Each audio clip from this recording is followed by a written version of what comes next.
Good morning, everybody, and welcome to the RdSAP 10 software webinar. So this is a 1.5 hour webinar, which will be covering a range of issues concerning the upcoming release of RdSAP 10. So RdSAP 10 is the biggest update to the domestic EPC calculation engine in 13 years, and assessors will need to be fully prepared for its launch.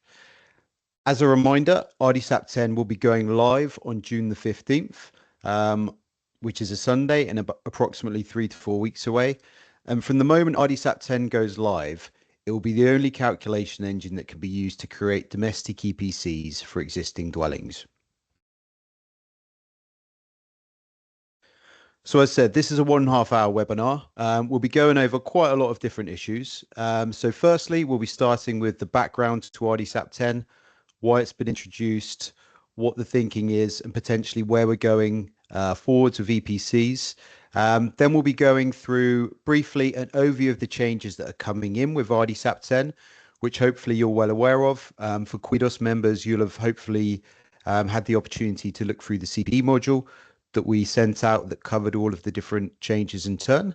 But we'll be going over those just briefly, just to remind ourselves before we then get to sort of the main thrust of today's CPD webinar, which is a demonstration of the RdSAP 10 software that all energy assessors registered with Quidos will have to use to create their domestic EPCs post June the 15th. So the demonstration of the software will then be followed by a short section on future software improvements that we're going to be looking to make going forwards over the next couple of years. We'll then be having a little look at some of the additional auditing requirements that are going to be coming in with the new with RdSAP 10, specifically looking at some of the extra data collection aspects that assessors will need to be providing as part of the information they upload for audit. We'll then be having a quick look at the new conventions, which actually just went, which got sent out either late last week or earlier this week, which hopefully had the opportunity to have a quick look at. And then all in total, that'll take us around an hour and 10, hour and 15 minutes. And so for the last 15 minutes of the session, we'll be having a Q&A.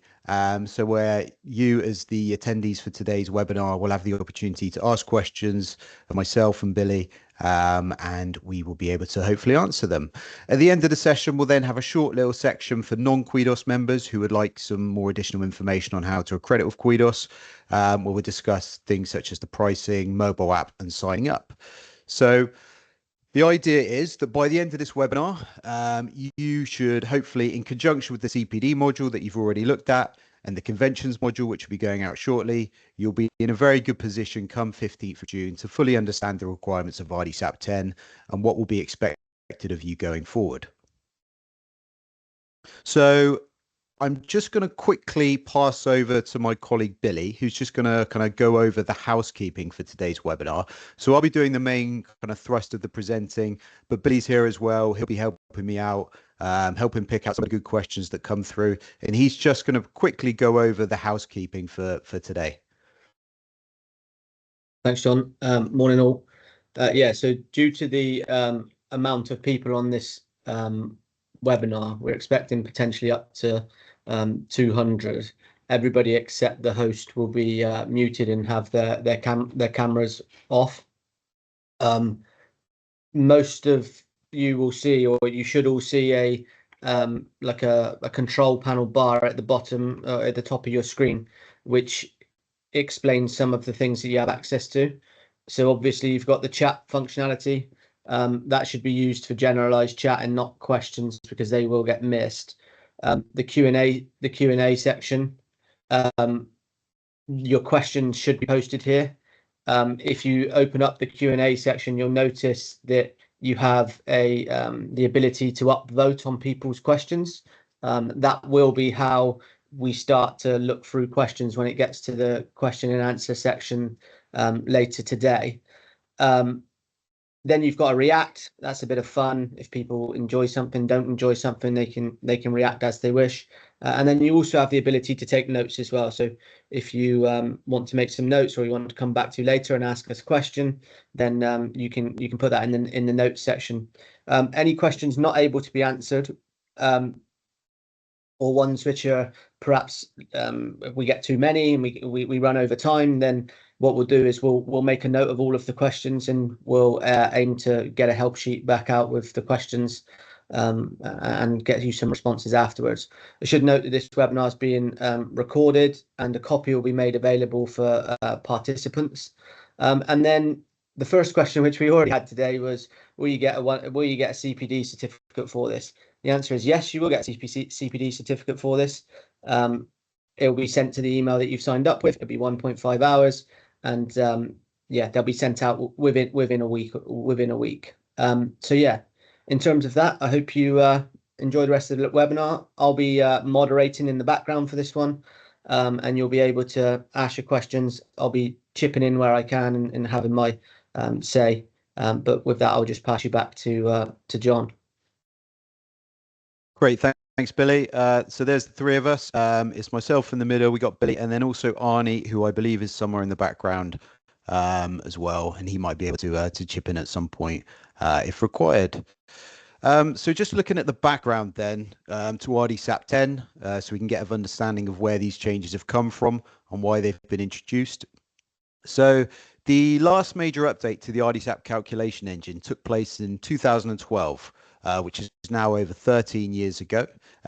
So the main, the idea behind RdSAP 10 and sort of why it's been introduced is that the overriding purpose of it is to improve the accuracy of energy assessments and enable the inclusion of modern technologies that have become a little bit more commonplace over the last decade or so since the last engine upgrade.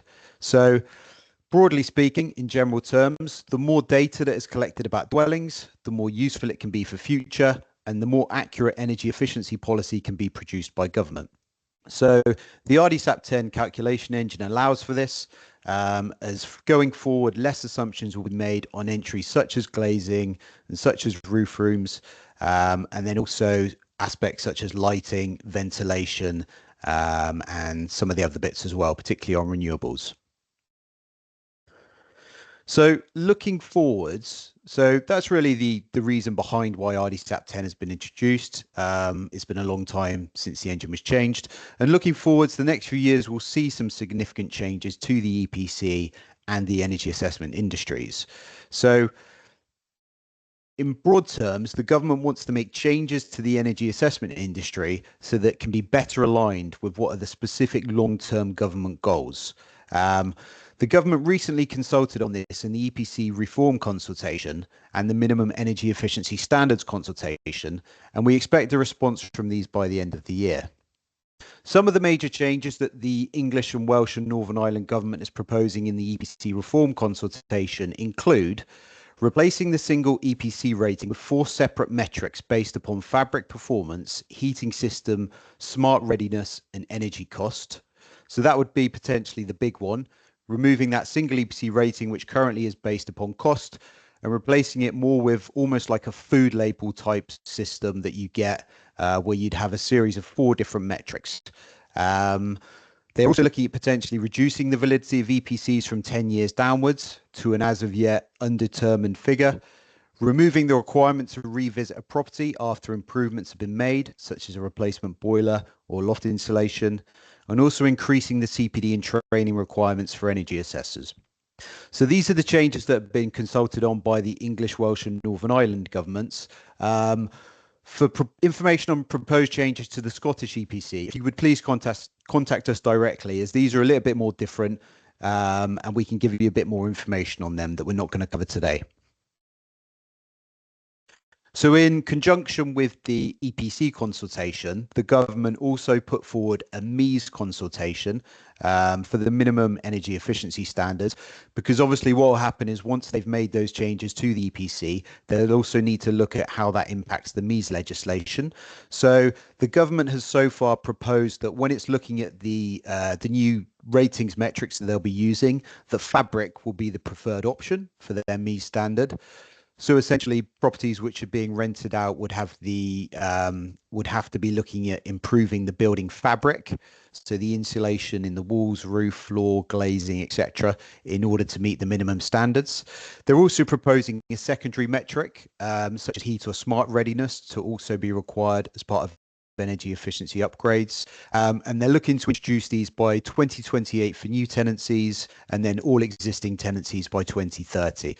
They're also proposing increasing the cost to landlords from £3,500 to £15,000 per property.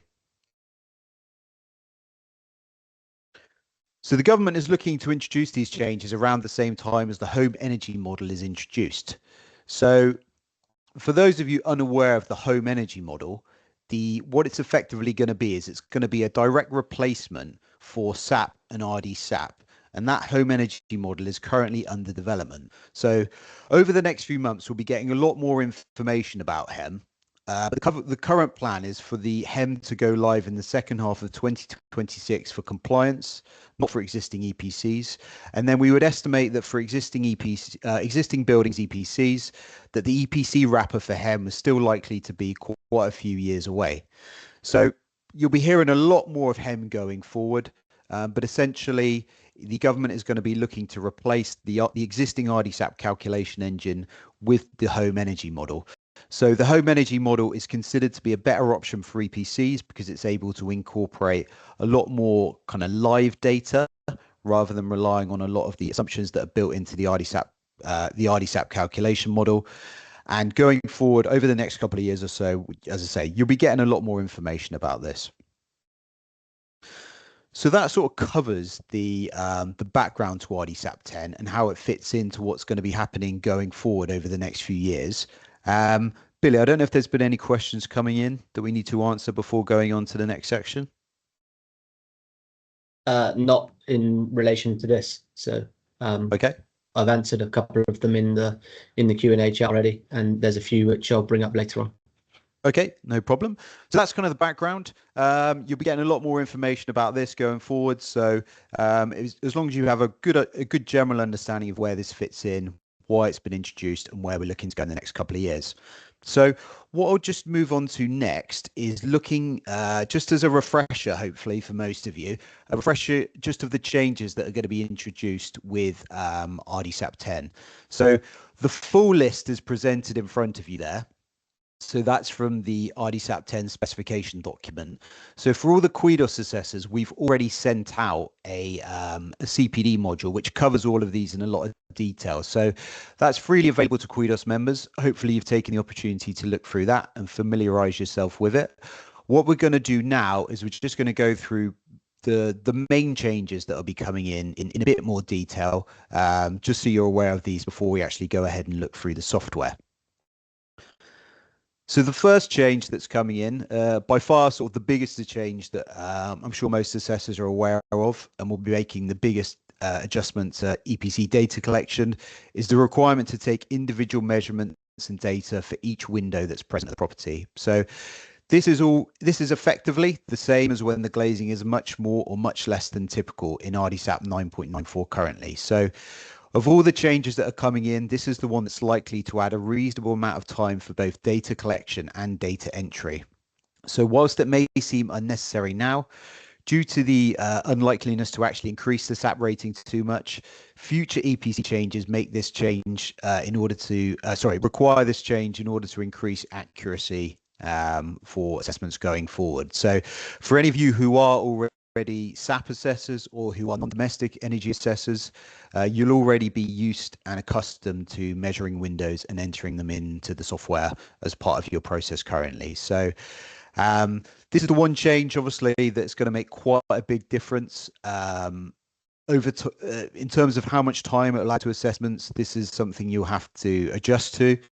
And you'll get a better idea for probably after the first 2 or 3 months of doing it. We would expect maybe for a typical 3-bed semi-detached property, this to add anywhere between 5 to say 20 minutes for collecting the window information and then actually entering it into the software. So there is a bit more information on windows as well that's then available to choose from. So there's a new age band for double glazing post 2022. There's because the 2002 age band is now 23 years old, believe it or not. There's also age bands introduced for triple glazing. Single glazing now has a known data option. And then here's the list of all the different bits of information you've expected to enter. So for each window, you'll need to enter whether or not it's draft proofed, the orientation, the glazing type and location, which wall it's in. So that in terms of whether it's in the main property, extension 1, 2, 3 or 4, and then whether it's in an alternative wall or the roof space. You need to enter the dimensions and then also confirm whether or not there's shutters present. So it's quite a lot of information. Obviously, as assessors, and I'm an assessor myself, it's definitely the bit that's going to take the most getting used to. Some properties it won't be too bad, but for some properties, particularly the more complex ones, you could be looking at 50, 60, 70 bits of glazing information that need to be entered. So I'm sure there'll be a question on it later, but this will obviously be something that people will be considering changing their pricing structure for, I'm sure. John, so before you move on to that one, there's a couple of questions which I think it'd be appropriate to answer whilst we're on the Windows section. The first question which I see is from Bish, which says, "What if you can't get access to window, like you have to go on a bed?" I can take this one. So I'm not sure if people have had a look at the conventions yet. The conventions say to basically get your best the ability to get the best measurement that you can.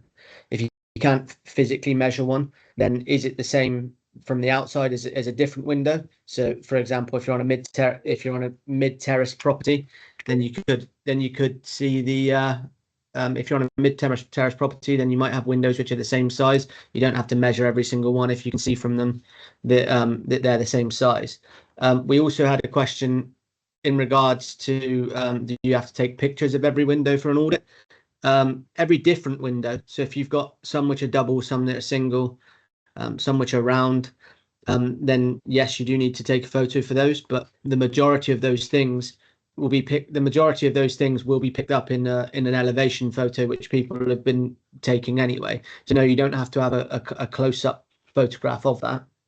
And let's not forget, like, this is an evolving picture. You're not going to be failed for making mistakes or making mistakes which don't have too much difference on the EPC. This is a learning process for everybody. We're trying to enable or support you in being able to do this. There is a secondary question as well in regards to do you have to measure the frame? The convention actually covers this, and the convention basically says that you go from the windowsill to the reveal and left and right. So you're not actually measuring the glazing itself. It's the frame. So a simple measurement from the windowsill up to the top, and then from side to side essentially. So yeah, that's a few of the questions on Windows. We'll pick up any others after later in the session, John. So I'll let Karen. Great, thanks, Billy. Thanks for the questions.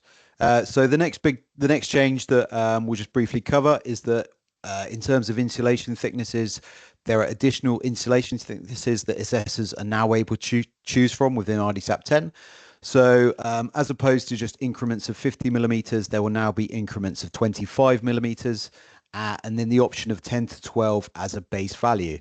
This is useful for wall insulation less than 50 millimeter thick, which can now be included. So another point, just expanding on this, is that this is a slightly detailed one, but basically when retrofitted insulation is selected either for solid walls or for roof rooms, and in relation to solid walls, that's only for properties between the age bands A to E. Assessors will need to identify the thermal conductivity or type of insulation.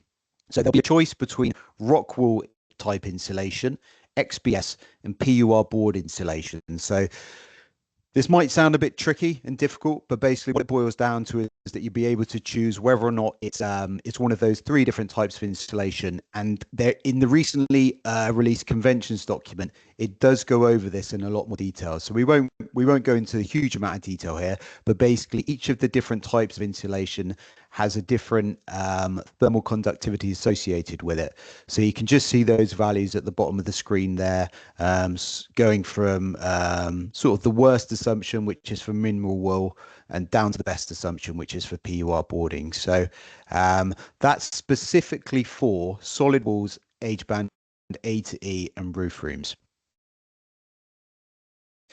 Hot water cylinders, sort of the next change we'll be looking at. So for RdSAP 10, the exact hot water cylinder size can be entered when it's known. So for 9.94, you've been able to select between sort of 3 different ranges of sizes for the hot water cylinder.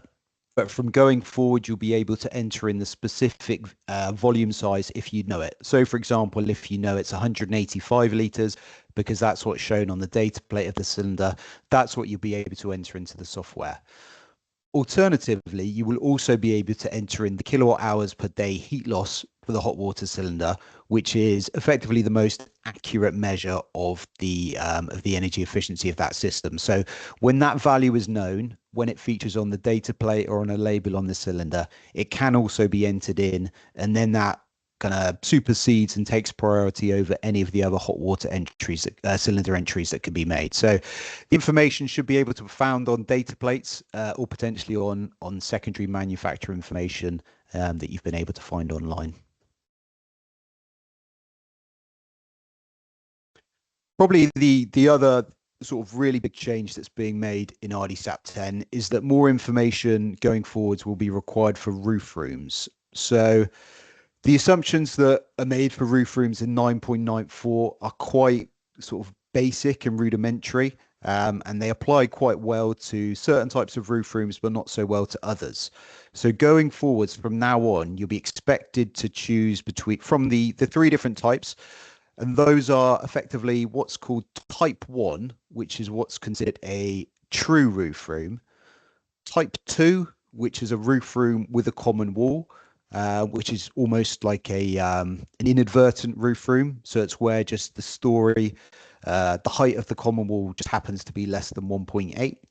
And then you've still got that third complex method option, which is currently available in 9.94, which will continue to be available in RdSAP 10, which should be used whenever you know of any level of insulation being different at one of the various different points of the roof room. So depending on which of these types is chosen, a different set of measurements will need to be taken. So a type 1 roof room is where the roof room is fully within the roof space of the dwelling. So this is what you might consider, and why it's been called this, is like a true genuine roof room, where most likelihood at some point in time the roof space has been converted into habitable accommodation. So when you have one of these type 1 roof rooms, assessors are required to enter the length of the gable walls and then also identify what type of wall that gable wall is. So whether it's exposed, party, sheltered or connected. The area measurement will be required as per normal. And then there is a new convention which states that for roof rooms with no exposed gable walls, e.g. hipped roofs, that you need to assume that the stud above the gable walls of lower floors is the exposed gable wall. So that sounds a little bit complicated, but we won't go into huge detail now because of time constraints, but there is a convention which covers this in a lot more detail. But this type 1 roof room is sort of the true roof room, if you will. And then you've got the type 2 roof room, which you can see hopefully illustrated well in this picture here, where it meets the definition of a roof room because the height of the common wall is less than 1.8 meters, and therefore it needs to be entered as such. But the software will make different assumptions about the kind of wall area, the gable area, the roof sloping ceiling area and so on. So when you have one of these type 2 roof rooms, you need to select a slightly larger set of information. So you'll also, in addition to the gable wall lengths and types, you'll also need to be entering in the length and the height of the common wall, which you don't need to do for the type 1 roof room. The third option, as I've already mentioned, is the complex method. This is to be used when when you've been able to identify differing areas of insulation. So say you've been able to see the insulation at the stud walls, but not in other parts. That's when you would then use this one. In RdSAP 10, there are now 2 alternative wall options that can be entered for each building part. So this is particularly useful for something like a flat, when you might have a sheltered wall, but then you might also have a alternative wall, say at the front of the building. Previously, you'd have needed to split that into main property and extension 1 to account for that, but now you can enter in two alternative walls. You're still only able to enter in 1 sheltered wall per building, so you can't enter in more than 1 sheltered wall. And in fact, there's an extra option now where you're expected to identify whether or not the shelter wall joins onto a corridor or a stairwell. And the existing convention about how to deal with multiple sheltered walls still applies. There's a lot more ventilation entries required in RdSAP 10. So this includes identifying the number of blocked chimneys, open flues, flues to close fires, solid fuel boilers, flues to other heaters, and then also the number of extract fans, passive vents, and flueless gas fires. And there's also an additional entry for lighting in the software. So in RdSAP 9.94, there's basically two entries for lighting. You've got low energy bulbs and non-low energy bulbs. So what that basically means is that all low energy bulbs get kind of lumped together. What you'll be expected to do going forward is you'll be expected to identify between LED and CFL bulbs. The reason being is that they have a different efficacy, with the efficacy for LED bulbs being better. And so again, just kind of coming back to the idea of RdSAP 10 enabling a more accurate EPC to be introduced, assessors are now expected to make this identification and then entry into the software. So we'll see when we get to the software how this is dealt with, but if you are able to identify that a bulb is low energy, but you're not actually able to identify whether it's CFL or LEL, you still do have the option to revert back just to two data entries: low energy lighting bulbs and non-low energy lighting bulbs. And then there is a convention which deals with this, which deals with some of these issues about what to do when you have strip lighting, or if lamps are unidentifiable. There's a new wall option in RdSAP 10 for curtain walling. You can see the definition there is an independent building element, which may contain translucent and opaque parts. The curtain wall facade does not carry any structural load from the building other than its own weight. And it's also measured as windows. So again, there's a convention which goes into a little bit more detail on curtain walls, which you can read through.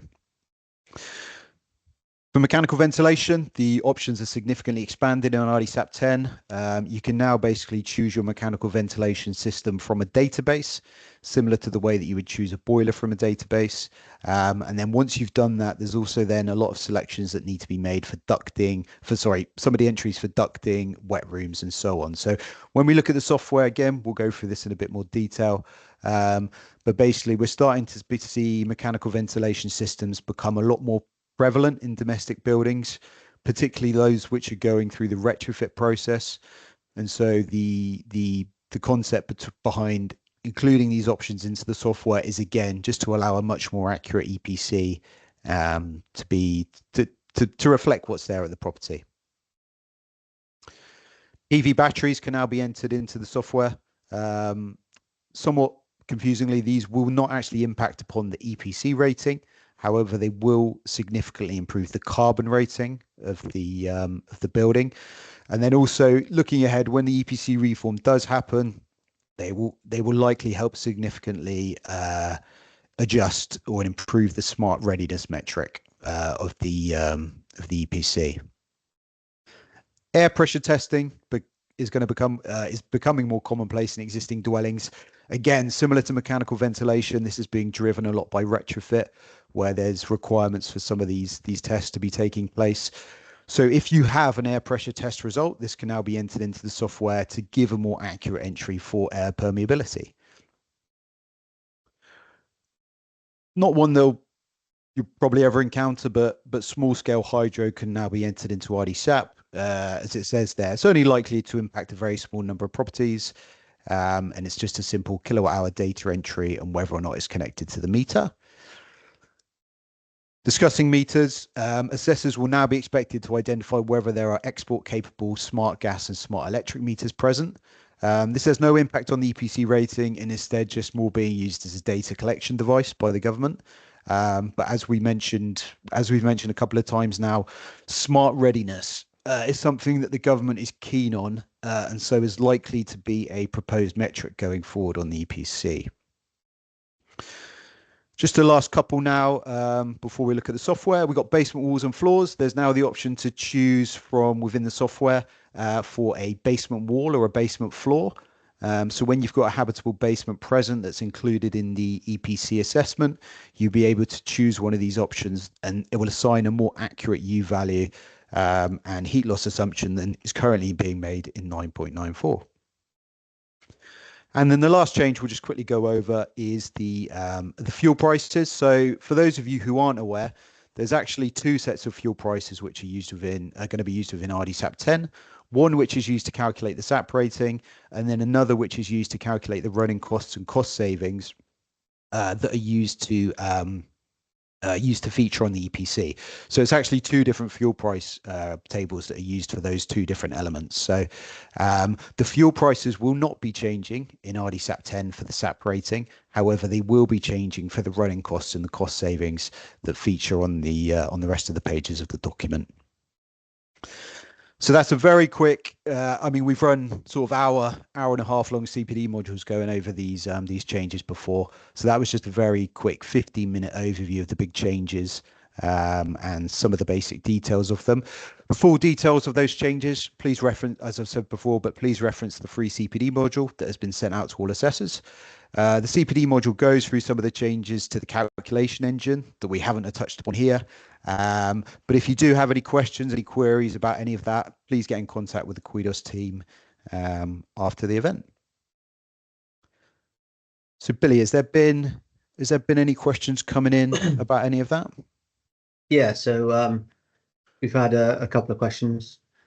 Somebody asked, will there be a copy option for glazing? I've surveyed over properties with over 200 windows which have several elevations with similar glazing units. A copy function would be essential. So do you want to answer that one? Yeah, we'll see that one as we go through the software. But yes, indeed, there is a copy function for Windows. So that should hopefully, should minimize the requirement and data entry time quite significantly. And we'll touch upon this a little bit later in the module. But we are, excuse me, we are going to be making quite a lot of changes to the software over the sort of the coming months and next couple of years to really sort of nail down and make the data collection and entry process as efficient as possible for assessors, particularly on Windows. Yeah, so then there was another question about the air pressure testing.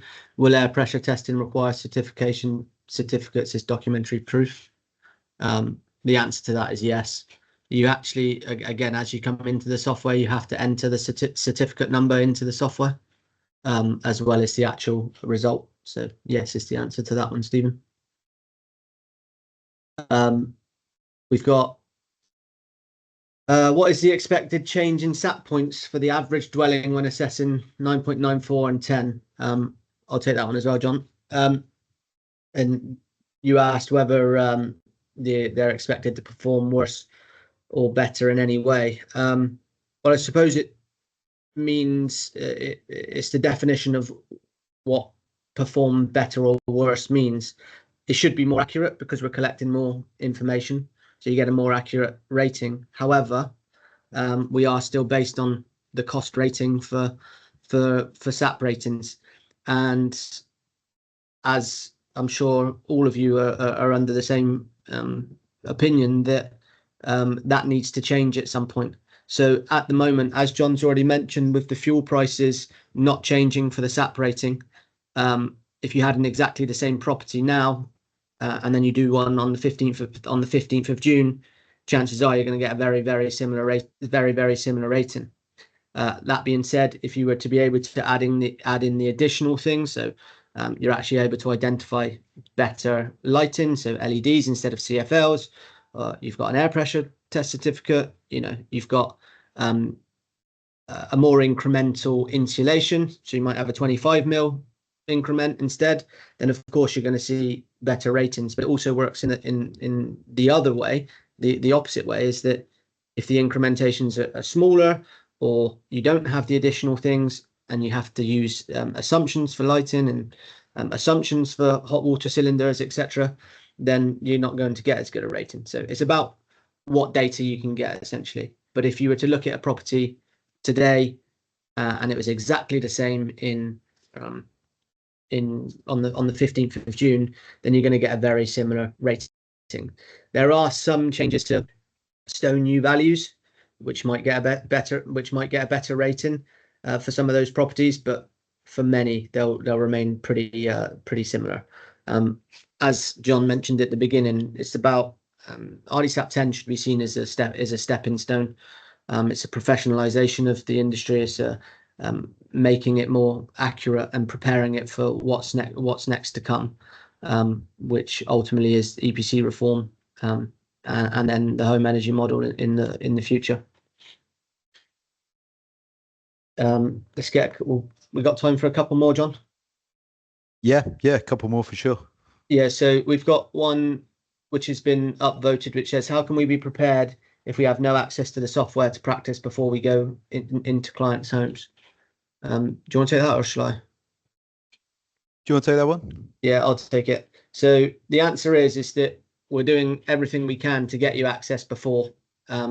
Ultimately, we have to go through our BRE tests.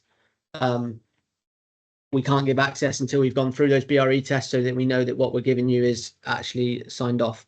Quidos have had the engine approved, so what's spat out from the engine is approved. We don't have anything more to go on that, but the UI is in testing as we speak. There's probably BRE sitting in our software now, testing it. As soon as we're able to get that approval and give you access, we will. In the meantime, we've got, and I know that it's not ideal, but we've got our field sheets which cover all of the areas which need to be collected, and yeah, as soon as we're allowed, Bish, then we can give you access. Unfortunately, it's out of our hands.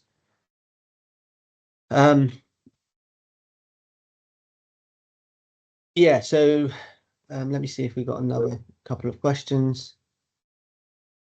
So there's questions about LED lighting only making 1 SAP difference. Will this change with the additional info? Thanks for your question, John. Ultimately, it depends on the number of bulbs, because we're now looking at bulbs and not fittings. So unfortunately, those chandeliers, which have got 27 bulbs, now have to be counted as 27 bulbs. The more LEDs that you have in comparison to incandescent or even CFLs, then you're going to get a better rating. It all comes down to how many, essentially. Right, John, just because I'm conscious of time as well, and we want to get more questions in later, I'll let you carry on and get on with the demonstration, and we'll come back to your other questions later. All right, brilliant. Yeah, so we'll move on to the software demonstration here. Hopefully this will work seamlessly. I'm just going to change my screen from the presentation to the software itself. If you just bear with me 2 moments. So Billy, I'll just double check. Can you now see the you can see the screen? Yeah. Okay, yeah. Correct. So I'm conscious of the fact that we've got sort of 3 different types of people who are on this webinar. We've got Quidos members who will have been using the new editor for the last few months or so to do their EPCs. We'll have Quidos members who've still been using the old IQ Energy system to do their domestic EPCs, and then also we've got non-Quidos members who won't have seen the Quidos software before. So I'm going to try and accommodate the presentation to cover enough detail for all sort of those 3 categories of people. So if there are some bits I'm going over which you're already familiar with, hopefully it shouldn't take too long, and hopefully it might be a useful just sort of relearning experience in any event. But I'll just briefly go through the software and kind of show you how it works. So the first step is, once you've logged into our home portal here of IQ Energy, once you've clicked on domestic energy assessment on the right hand side, you'll see that you'll be presented with the option for RdSAP 10 calculation.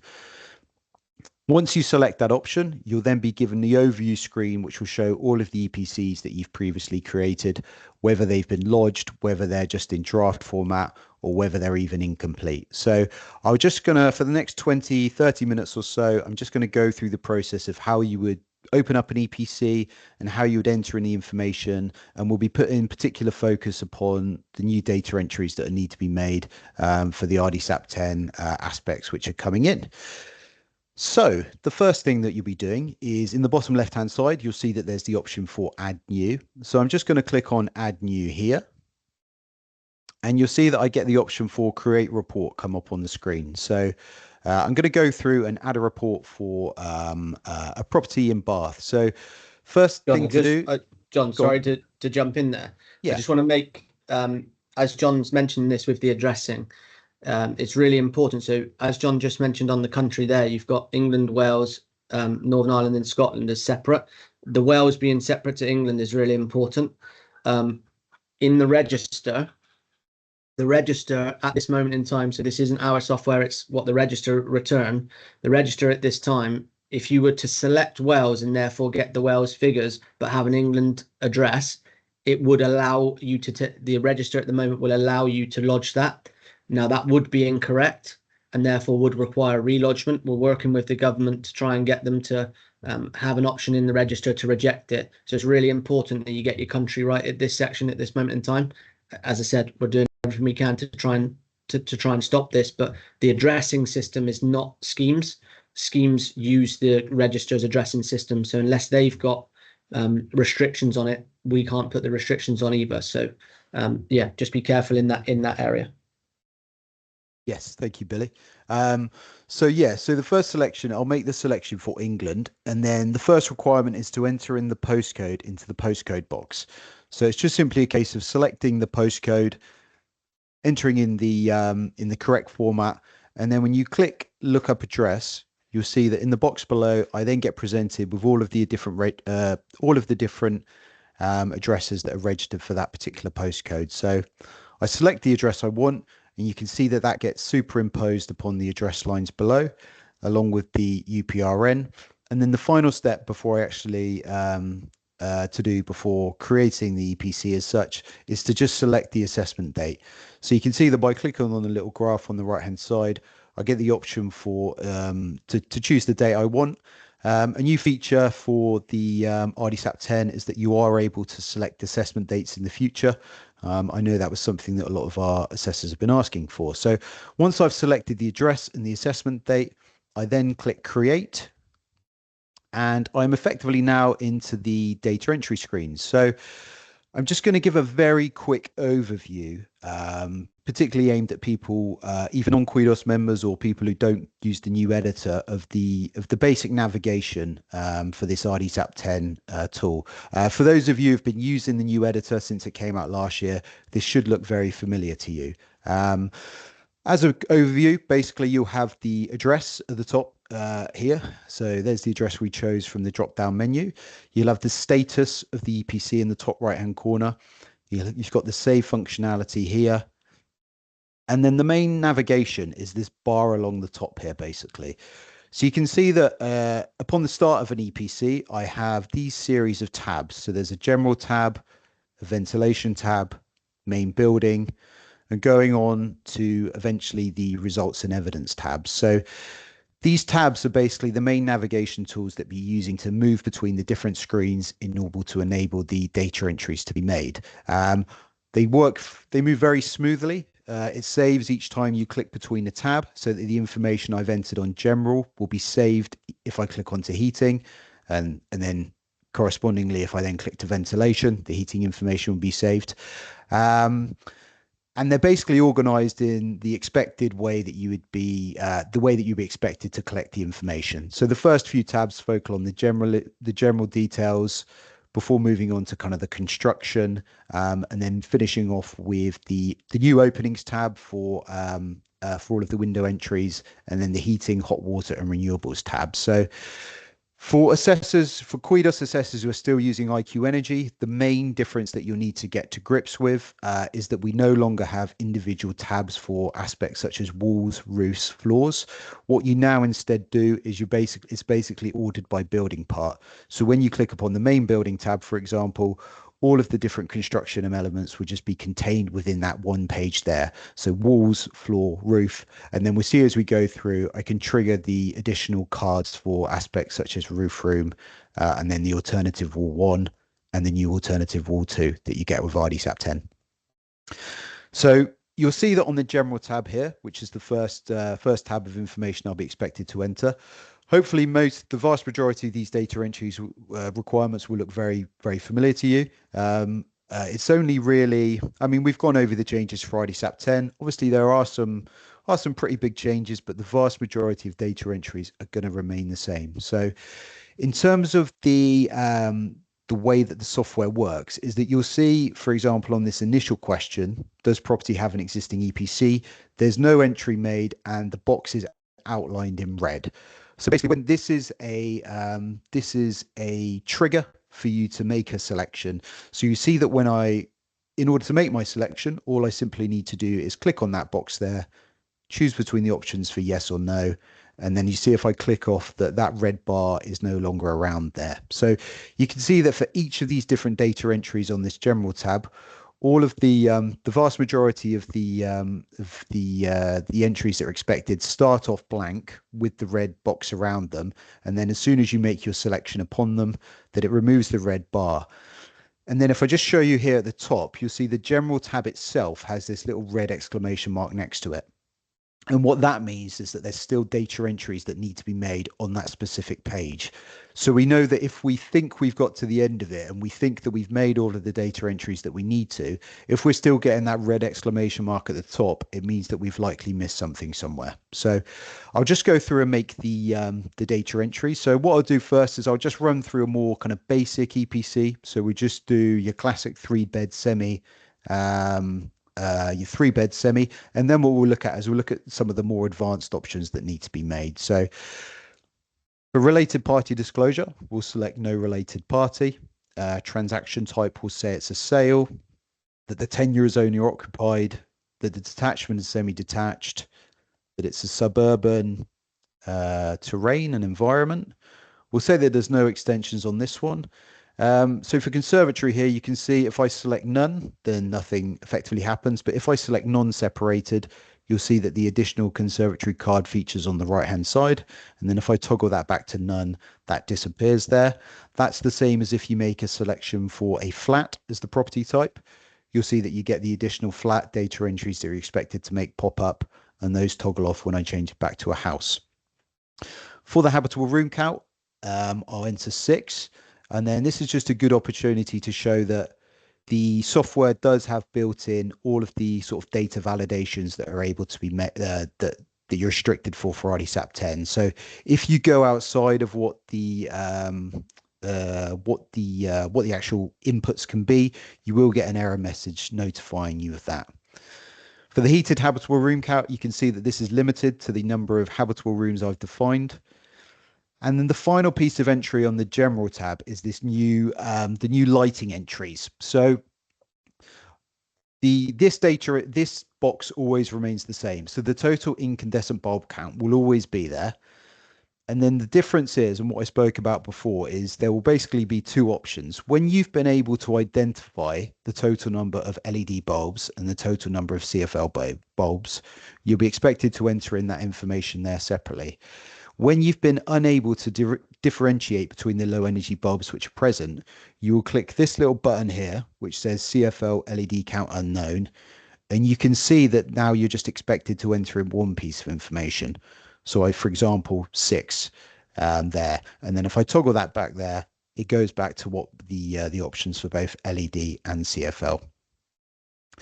So that's the first general page. And you can see that having gone through and entered the information there, that I have, that I've got my green tick at the top. And if I, let's say, if I change one of these so that there is no entry in there, you can see that it goes back to red at the top. So that little traffic light system effectively enables you to just double check and make sure that you're not making any data entry errors as we go. So once I've entered in my information on general, it really is then just a case of working your way along the tabs here at the top and going through and making sure that all of the entries have been made. So each time you click between the tabs, the data does automatically save. So you're not at risk of losing your information. And moving on to the ventilation tab, we can see where a lot more of these new ventilation entries need to be made. So all of the different entries that you now need to make for things such as open chimney, block chimney, open flue, etc., feature here on the left-hand side. So open chimney is the only one that's automatically expecting a data entry. And then if you need to make a selection for any of the other ones, it's just a case of clicking on the little tick box next to the actual wording and entering in your value there. John, I just have a, I think there's a there's a quite pertinent question on this, so I thought I'd jump in. Yeah, go on. So we had a question from Robert who asked, mechanical ventilation extract fans, are these standard bathroom types? Are they an integral part of the PIV or a balanced system? As you can see on the left-hand side, Robert, you enter the number of extract fans. If you've just got extract fans, it's not considered mechanical ventilation from the point of view which John's going to go over in a minute. On the right-hand side, that is still the whole house mechanical ventilation systems like your balance system or your PIVs, etc. But John will show you that bit in a second. But I wanted to just mention that your extract fan specific, which John's got ticked now, you'd enter it there if you've just got an extract fan. Yes, great. Thanks for the question. So yeah, I'll comment on mechanical ventilation just in a moment. I'll just show you the air pressure testing section here. So obviously the vast majority of properties you do won't have an air pressure test conducted, but for those that do, it's just a case of clicking on that little tick box there. You can see that there's 2 different categories of air pressure testing that can be conducted, and then you're expected to enter in the value there. So along with the certificate number. So there is a convention that goes into a bit more detail on the difference between these test results and the values that should be entered. But for this example, we're gonna assume that it's no air pressure testing. And then for the mechanical ventilation, which is another one of the big changes, you can see that if I'm just, obviously the vast majority of properties will still be naturally ventilated. You can see that if I make my selection there, again, the little green tick next to ventilation signifies that I've made at least all of the expected data entries in order for the calculation to be made. But if I do have one of these different 6 different options for mechanical ventilation present, I can choose them from there. And then if I further to that, if I've been able to actually identify the make and model of the mechanical ventilation system, which will likely be the case, given that it was probably installed relatively recently, I'm expected to then select the option for product from database. So if I don't select the product from database option, the software will make a series of default assumptions about the entries for mechanical ventilation.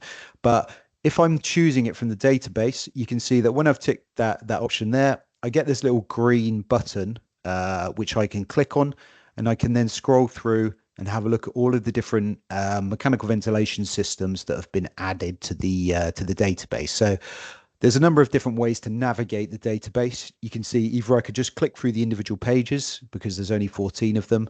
Alternatively, I could search for the brand, model, or manufacturer up here. So for example, if you could type by Ventaxia and then you can search, and then you could also select by the brand itself from the drop-down menu. So once you've found the individual product that you want, you just simply on the right-hand side, you click select, you click that little button there, click save, and then you can see it gives you an overview of the details of the system that you've chosen. When you are choosing mechanical ventilation from the database, you're expected to enter in the number of wet rooms and then the type of ducting, and then also the level of ducting insulation that's present. So there is a convention. Again, for those of you who've looked through the RdSAP 10 conventions, there is a convention which goes into a lot more detail on that. Working our way along. John, just for 2 seconds, just go back to, so can you change the ventilation type to decentralized, extract decentralized? And click from the database. Yeah. So for if you have a decentralized system like this, there are a few other entries that you have to enter. So you have to enter the number of room fans for kitchen, non-kitchen, duct fans, and wall fans as well. So that is a slight change to the others. Everyone asks for a wet room, but some of them ask for the duct insulation type. The duct type and the duct insulation type, and then others ask for fans as well. So just be aware of that. Yes, great. Thanks for that, Billy. I'll just put that back to natural, and just actually whilst I remember it, because I haven't shown this. If you see at the top of the screen, you'll see that main building. So that will obviously always be there because you'll always be expected to have main building entries. There's back on the general tab, there was initial selection for extensions. So you'll see that I can choose to identify that there's anywhere between 1 to 4 extensions present. And then when I click on that, it gives me the extension options at the top of the screen here. So I just wanted to show you that, just because for this simple example, we won't add an extension in because all the data entries for the extension are essentially exactly the same as they are for the main property, but you define your number of extensions here at the bottom on the initial general tab. That's another difference for this new editor for people who are still using IQ Energy. So going back to the data entries, again, just sort of working your way across the bar here. You want to get to the end and make sure you've got green ticks in all of them. But for our main building, we need to be identifying the building part age. You can see that there's an additional age band here, M, for 2023 onwards, which has now been added. But you select your building part age as you would normally do. And then in order to bring up your dimensions, you click on this green button here. So very shortly, we will actually be making the dimensions kind of a fixed card in this section of the screen here. But just for the time being, you'll still be required to click on the dimensions, which gives you this little open up box. And so you select the number of floors for the property.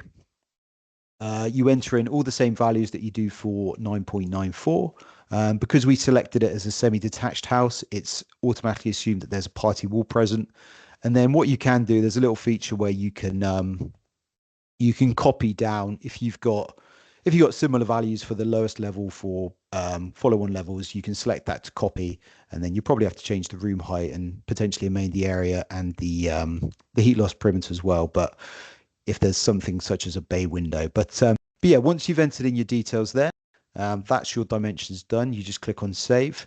One slight change, as you'll see, we've just changed the terminology slightly for floors. So you can see that just to avoid any confusion, you've got your lowest level and then your lowest +1. So your lowest level is always, it's normally a ground floor, but that could be your basement, in which case your lowest +1 would then become the ground floor. Correct. So moving on, the next little bit to enter in is for the construction elements. So what we'll do is we'll add in a roof room because we want to go through some of the roof room entries as well. But you can see that for walls, firstly, you'll make your selection for your construction. If you've measured the thickness of the wall, you click on that little tick box there and you can enter in the wall thickness. For the insulation type, what I might quickly do actually is I'll just demonstrate. I'll put it to age band B, and then I'll choose a stone wall. And then you can see that if I'm going to say that there's internal insulation present, you can see, and this is what I touched upon earlier during the earlier part of the presentation, is you've then got these 3 different options of insulation, thermal conductivity to choose from. So these reflect either the mineral wool, XPS, or the board insulation. So you need to actually manually enter in what the insulation thickness is when you get this option here, and we'll be adding in just the minimum maximum values that you can do so. But for those of you, just to demonstrate that to you, that when you select the building part A to E with stone or solid brick, the entries for insulation type and thickness come up slightly different, because you'll see that if I change this back now, you can see that when I've got, for example, a cavity wall with age band I, I'm no longer expected to enter in the what insulation type is. So there's more boxes here. You can see that that dimensions did actually have a little red exclamation mark on it, but now that I've defined the party wall construction, it effectively verifies the party wall entries I've made there, and that flashes green. We're then having entered the wall, we'd move on to the floor. We will say that we've got let's say that we've got a basement floor. So let's imagine, just for the purposes of this, that we've got a basement. That's where that option would come up for you to be selecting from. And then just showing here, you can see that we've got these additional increments of insulation thickness that we touched upon during the presentation as well, if we've got retrofitted insulation to the floor. Same with the roof. So we'll say that we've got a flat roof here, and you can see that there's just a much bigger expanded list of options for us to choose from. For the roof room, you can see we're expected to enter in the area. I'll just double check what I put in there. So we'll say that that's 35. And then once you've defined the age band for the roof room, you'll see that we then get the option either to choose that it's a complex method, in which case I'm expected to enter in the extended data, exactly the same as you are currently for 9.94, or I'm expected... John, just on the complex method. Yeah. You just go back to the complex method. Just to confirm, this is for if you know any as built no longer exists for roof rooms, essentially. As built only becomes a thing, or it assumes as built if you were to use type 1 or type 2. Therefore, if you have any areas which have insulation, you must use this complex method. And then from the complex method, if you just click on the insulation in millimeters, John, so the drop down, that one there. Obviously, you've got all of the types of insulation thicknesses there, and then you also have to say what the insulation type is, mineral wool or PIR board, and then also the location as well of the insulation, which is there are a little bit of validity that would need to be changed on there, but it's there or thereabouts. So yeah, I just wanted to add that bit in. Yeah, great. Thanks for that, Billy. The complex method, so but if you're, for the vast majority, you still sort of be choosing between type 1, you have a standard roof room, and then what you can see that if you've made your selection for type 1, which if you remember is what's considered the true roof room, you're then expected to enter in the details for the gable. So the length and the wall type. So we'll say, for example, that we've got 2 exposed walls and that one has a length of 4 and one has a length of 5. If you're choosing type 2, which is the kind of that almost inadvertent roof room, you then get all of the options where you're expected to choose the gable height as well as the common wall length and height of the common wall as well. So that will probably take a little bit of time to get adjusted to in terms of collecting that extra information that you need, but just be aware that will need to be you'll need to do that now for roof rooms going forward. Yeah, there's quite a obviously we'll send out the conventions document shortly, but there's quite a lengthy convention on roof rooms. It probably goes more onto the training side of things, of the different types of walls that are on there for roof rooms, etc., as well as what to do if you can't get access, etc., etc. So we'll send that out shortly, but yeah. I think people were rather worried about the roof room section, and I appreciate the complex method. If you have some things can be, relatively difficult, but for the type 1 and type 2, it's actually not that much different. You're selecting the type of wall and your gable lengths and heights for type 2. So yeah, hopefully it will ease people once you get used to it and you start using the software. It will ease people's fears about the roof room section. Did you want to just show the 2 alternative walls, John, so that you can flick them both on? Yes. So here's the 2 alternative walls. So say for example, say for example, I'd originally defined this as a flat, then you'd I won't do that here, but you can see that you'll get the options for determining whether or not it's a sheltered wall. But here's your 2 alternative wall options. You can see that the entries are exactly the same as they are for the main wall construction, except that you're expected to enter in the area that the alternative wall covers. So you just toggle them on and off by using those buttons there, basically. Right, so we can see we've entered all the information that we need for the building parts, all the construction details and dimensions, and we get the green tick next to main building. And so coming on to the biggest change, which is obviously the one that will affect assessors the most, is windows. So entering all of the window options. So there is an expectation currently built within the software and the schema that you do need to be in, it's expecting at least 1 window per building, which would obviously be the case in 99.9% of buildings. So you can see that, we'll see that once we start to add a few of these, all of the information gets presented here in kind of this tabular format. So say I've gone to property, I've measured my 10 windows. When it then comes to entering in the windows, what I'll be doing is I'll be clicking on this option here for add new, and then that will bring up a pop-up box where I'll be expected to enter in the information. So let's say on our 3-bed semi that the front of the house faces south. So the first thing to do is I'll be ticking that the box, and let's imagine there's 3 windows on that front facing south elevation.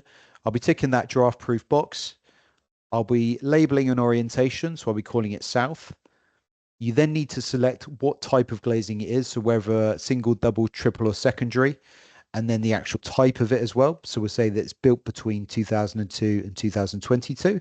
You can see that we have the additional option for post 22 glazing now appears in the drop down menu.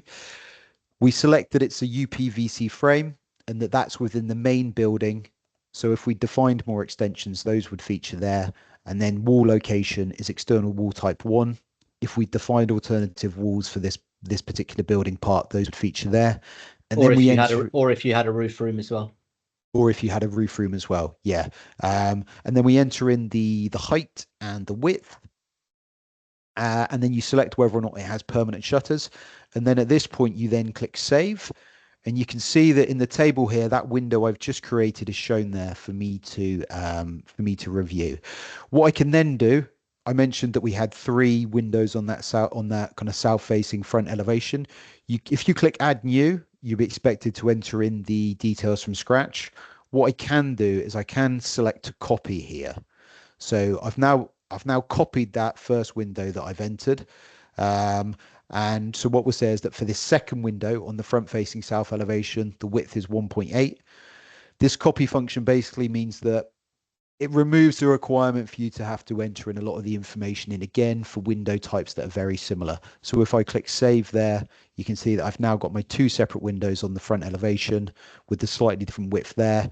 And then I can just add that third one in as well. Let's say that that one has got permanent shutters and then it's got slightly different details. And actually it was added it was just added recently, and then I can click save there. So the copy function does enable you to save, kind of cut down on a lot of those data entries. If I want to add my kind of side window on the east facing wall, I can as well.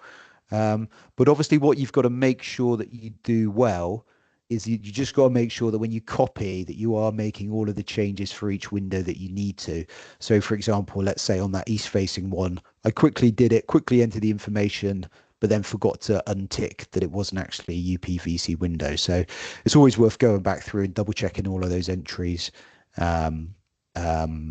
before proceeding and lodging the report. So this is sort of the main change. It is pretty similar to how much less than typical glazing is currently handled in the software. But hopefully the copy function, the way the data is presented, should make this a bit easier when it comes to entering in the information going forward. Then the final bit.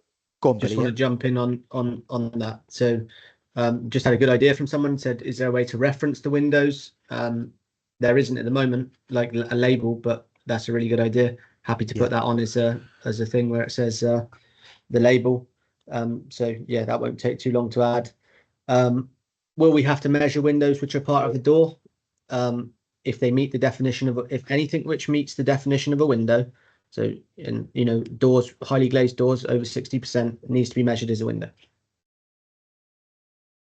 Yep. And then just coming back to the first point there, if you do, obviously some of us in-house are assessors, so we can offer kind of the energy assessor point of view to the software and development teams. But if there is any features you want adding in that you feel would be useful to the software going forward, please feel free to get in contact either by email or phone and let us know.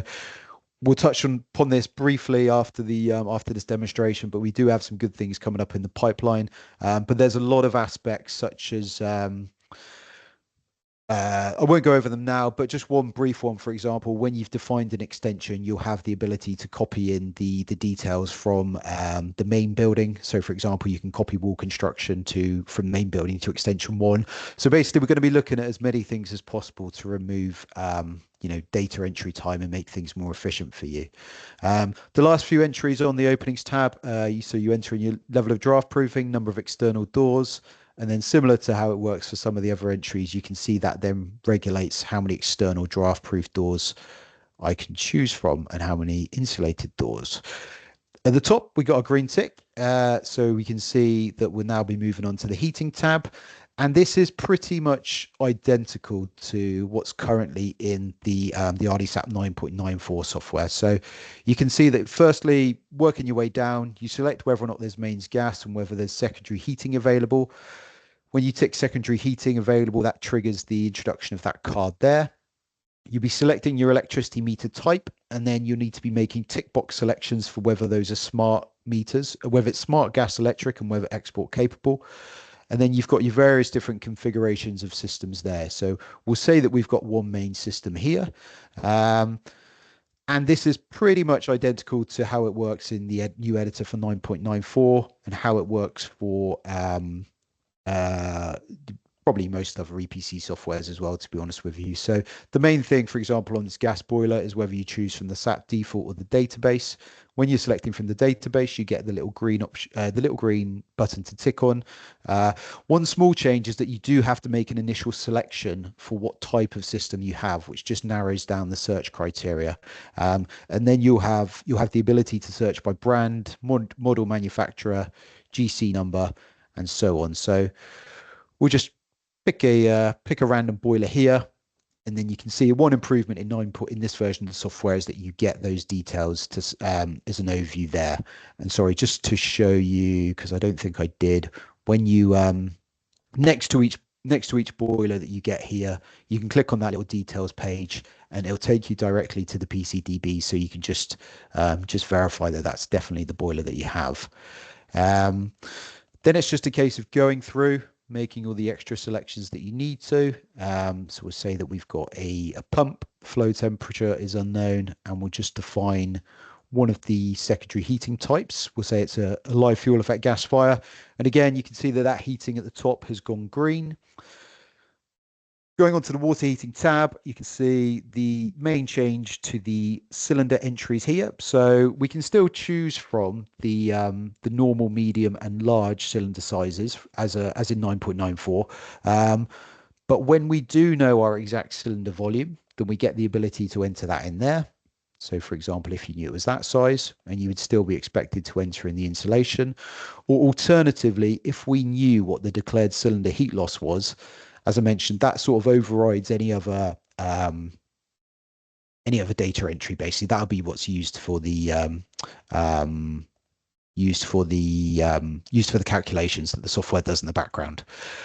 And then one small change that we've made here is we've made some just made an adjustment to how baths and showers are entered. So you'll be expected to enter in the number of baths, and then you actually need to add in the showers individually now. It's pretty simple. It's just a case of clicking add new. Let's say we've got 3 showers. One is electric, one is non-electric, one is non-electric. The reason being that this then gives a bit more detail and flexibility in terms of being able to add in it's actually a specification change. So yeah. The methodology change. It's not like we had to do this. It's a methodology change which enables you to select each individual shower. And part of the reason for that is if you've got wastewater heat recovery, so that you can attach it to a wastewater heat recovery. Yeah. Thanks for that, Billy. And then we've almost reached the end of our data entry here. So and just to reiterate, particularly for those of you who are using IQ Energy, hopefully you can see how quickly you're able just to smoothly move through the tabs here and how quickly you can enter in some of the data. The last few tabs here are for renewables and recovery. So they're already pre-populated with the selections made for you, because the vast majority of systems, these typically won't be present. But you can see that if I was to add in a PV system here, I've got all the normal data entries to be made, but then I've also got the ability to enter in a PV battery. So I can enter in anywhere upwards of 4 PV batteries there. And if I just deselect that there, you can see that it doesn't expect any selection to be made. We've added in the small scale hydro, should you ever come across that. And then obviously your normal solar, water, and wind turbines. And then the final tab of data entry is for your recovery systems, for your flue gas heat recovery and then your wastewater heat recovery. So when you get to that point there, you've got all your green ticks along the top. So there's a base 1, 2, 3, 4, 5, 6, 7, 8 tabs of information, and then extra tabs if you've defined a number of extensions. But you should be getting to this point with all green ticks. And then the final couple is when you click on the results page, this is where you'll be running the calculation and where you'll be creating and previewing your EPC and making changes to the addenda. So all of the addenda are down here. There is actually, we haven't touched upon it yet, but there is some additional addenda to choose from. So that's covered in a bit more detail in the conventions document. And then once we've actually run the calculation, this is where the recommendations and the preview, as I mentioned, the preview draft EPC will feature. So as we're currently going through the interface testing this week with the with the company that's coming to have a look at it, we're a little bit restricted on showing you the calculation for every EPC that we can enter into the software. But I have got up an example of another one here just to show you how the calculation process would work on one where the calculation is able to run. So you would basically get to the final page here, and you can see that you've got the option for calculate an EPC preview, and then it might be because I've signed out. Let me just run this calculation.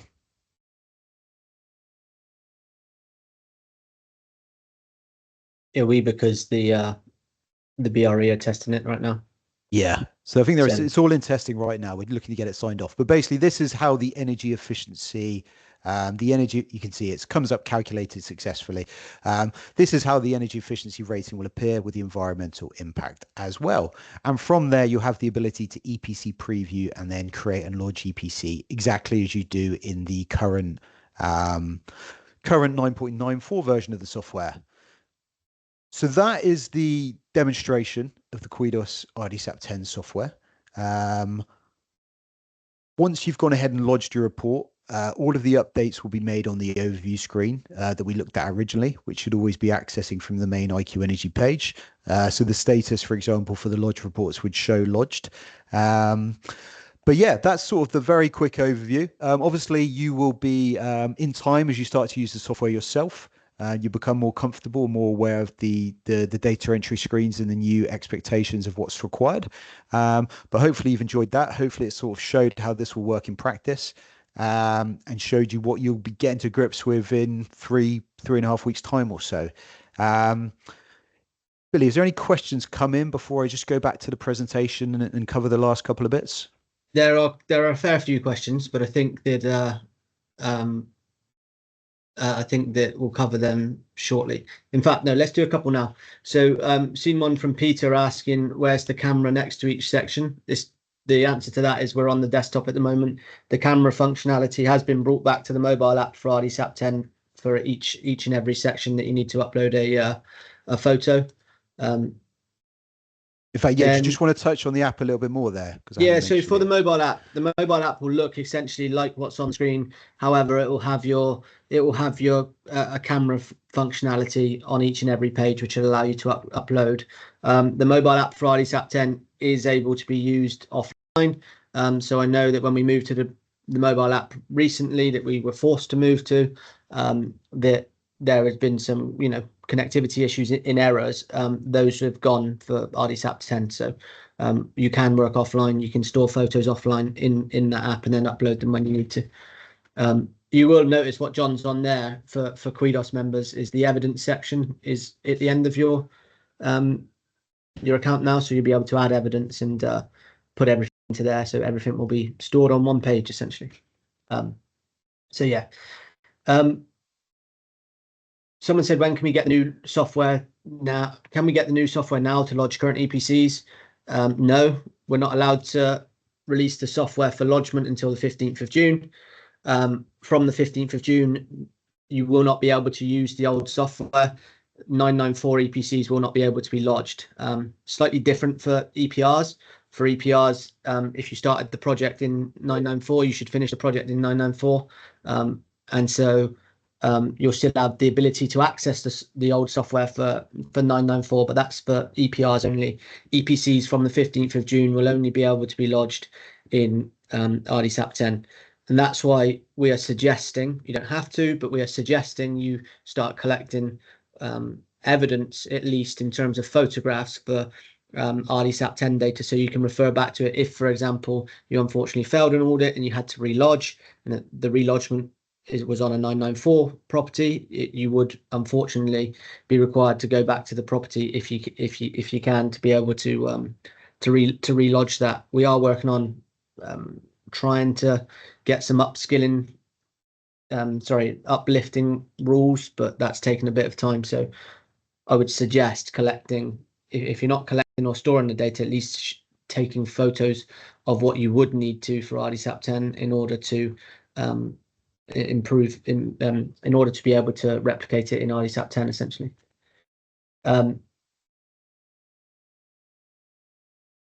Should I, Yes, if I'll quickly go through these last couple of bits, just to cover them, and then we can take some more questions in, if that's right, correct. Yeah, buddy. Yeah.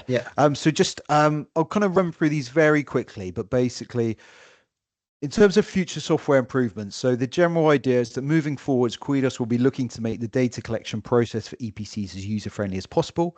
So whilst the RdSAP 10 software that will be available for users on June 15th will be fully compliant and functional, over the next 12 months, we will be looking to make significant improvements to the to what we can offer, basically. So as surveys and data collection will be taking longer, we want to help offset this as much as possible by improving the quality of the software. So some of the plan changes, just as a few examples, this will include automatic boiler data plate recognition. So assessors being able to take a picture of the data plate of a boiler and the software automatically identifying the correct one from the database. So save a bit of scrolling through databases trying to work out which specific boiler that you have. We're going to be looking at how we can enable the automatic measuring of windows. So this will be particularly for app users. So we want to be bringing in the ability to measure windows from your tablet or device, and then being able to then import those measurements which you've taken directly into the EPC data screens. We expect that this feature, if working correctly and well, would save users a significant amount of time collecting and entering information. We're going to be reintegrating the floor plan software fully within the IQ mobile app. And assessors will be able to use the floor plan software for both marketing style floor plans as well as the basis for the EPC entries. Just with that, John, there was a few questions on what software. The software will be using PlanUp software. The Quidos no longer have the relationship with Zplan was what they used to. Obviously, we were part of the same group of companies. We're no longer part of the same group of companies, and we've been reaching out to other floor plan providers, including them, but other floor plan providers to be able to offer this for RdSAP 10. It will be PlanUp. The plan is still to get it out before the 15th of June. It will be the first upgrade made to the software if it's not ready on first week. Sorry, the 15th of June. So it's the first thing which we put back in. And yes, it will calculate windows. Yes, it will import window details. Everything that you put on the floor plan will be able to be importable. Perfect. And then just then there's this sort of concept of what we're calling kind of templating, where energy assessors will be able to create templates within the RdSAP software. So if you're an EPC assessor who tends to create a lot of EPCs on very, very similar types of properties, let's say, for example, 40% of the buildings you do are three bed 1930 semis with a single story extension out the back. We're going to be looking at how we can introduce kind of templating, where you'll be able to make an initial selection on what kind of property you have and some of the more basic elements, and then a lot of the information can be ported into the software, and that will hopefully work in conjunction with the floor plan bit as well. So in general terms, we'll be looking to basically take advantage of some of the technological advancements that are taking place in society. Many assessors, including myself, I must say, still complete EPCs in the same way that they did 18 years ago, in spite of the huge changes we've seen to technology in that time. And so over time, we'll be looking at integrating AI and image recognition software to give assessors, just basically giving you more tools at your disposal to collect EPC data and reduce the amount of time required. And on that note, we would expect over time more assessors will begin to use the app to produce EPCs. For Quidos currently, it's only about 35% of lodgements that are actually done through the app. But with the extra data collection and entry requirements, we believe that over time the app will probably become the more time-efficient method of collecting the information. So all Quidos members are set up to use the app free, to use the app as part of your membership. And we always welcome any suggestions on how to improve that. So I'm just very quickly going to run, because I'm conscious of time. I want to get a few questions in for anyone who's still got something to ask. The auditing requirements, there will not be any significant auditing changes occurring with the introduction of RdSAP 10. As Billy already mentioned, post June 15th, any relodgement of an existing report would require a site visit to collect the additional information. So we are recommending, if you wish to, collecting that extra RdSAP 10 data from now. But the main auditing principle will remain that the auditor should be able to replicate an EPC solely from the information provided by the assessor. And we have put out a new set of field data collection sheets that cover all of the requirements and will enable you to do that. And then as part of the auditing changes, there has been some new smart rules added, which you'll get more information on shortly. They will be added. So yeah, they're not. Yeah, it won't be ready for June the 15th, unlikely. But those will be the things which change from auditing, where it says at the beginning that there aren't any significant auditing changes in terms of, you know, the 5 SAP point rule is still a thing, recommendations, description changes, or an evidence change. The only thing which has changed is the evidence guidance, and we've put that into our data collection sheets. And as part of your membership with Quidos, we're about to send out an RdSAP 10 training pack, which will include this video. It will include video walkthroughs. It will include technical bulletins for specific areas, mechanical ventilation, lighting, etc., etc. And that'll be included in the pack, the evidence in as well. So yeah. Yeah, great. Thanks, Billy. And we will be sending out the updated QA standards, and that features the auditing requirements, and just the data collection bits are on the screen there as a reference point. Those are already in the QA standards. And then just finally, so the conventions for RdSAP 10 have gone out. We'll be issuing a CPD module, which will go into them in a lot more detail very shortly. But if you do just want to have a look at the actual conventions document itself, that has been sent out to all Quidos members. So yeah, as it says there, they were approved last week and sent out, and that new conventions module will be sent out this week to explain all of the changes in detail. Oops. Those are some of the new bits that are covered by the convention. So, for example, window areas for oddly shaped or inaccessible windows, the new measurements required for roof rooms, shutters, chimney count, and so on. Which brings us to the conclusion of the presentation, really. So I know there's been questions coming in as we've been working through the presentation. We're down to about 4 to 5 minutes left. We could always go a little bit over, but if there's any questions coming in, Billy, any sort of pertinent ones that need answering? One of the first one actually relates to the last little bit of the presentation. So somebody's asked, are lodgement fees being paid are lodgement fees remaining the same? Can you just go to the next slide and then we'll come back to it? So yeah, lodgement Quidos for at least the next 12 months have committed to not raising any of their lodgement fees or any of their package fees for individuals. So your prices won't be increasing from us, essentially, and that we haven't been given any information that the government will increase their £1.50 lodgement fee either. So we don't expect, at least for the next 12 months, any changes to be made in terms of pricing.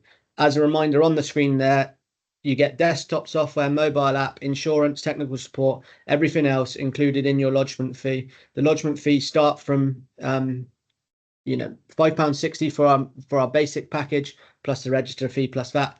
And then as you go up the packages, those can actually become much cheaper.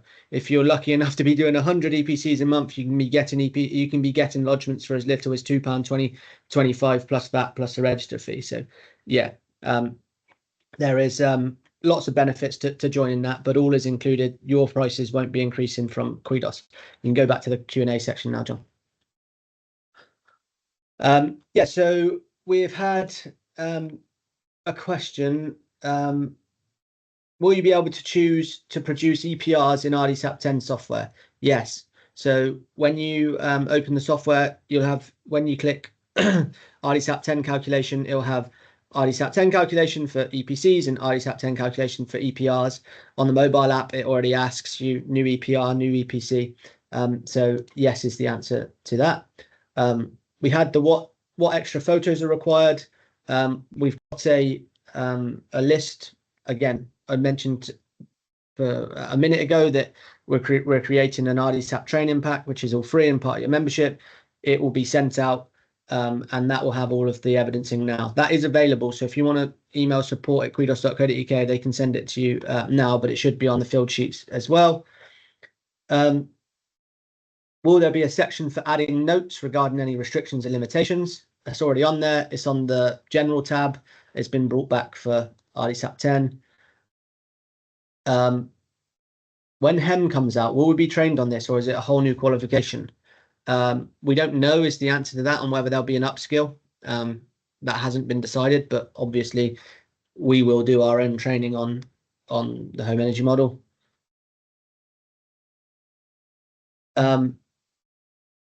Okay, so this is the classic one. So can I ask, if you don't mind, I believe energy assessors yourselves, how are you dealing with advice on price increases? Obviously, as an accreditation scheme, we're not supposed to get involved in pricing discussions. However, what I will say is that value your time, charge for what your time is worth. And if everybody does the same thing, then, you know, we'll all be in a better position. I certainly know what I will be doing in terms of my clients.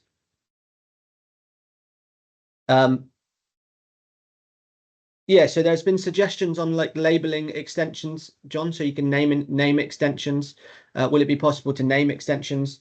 And will it be possible to name windows? I think they're brilliant ideas, and I'll take them to the development team and add it to the list of things. I do have a list of things which many of our assessors have brought to us, and we're gradually introducing them.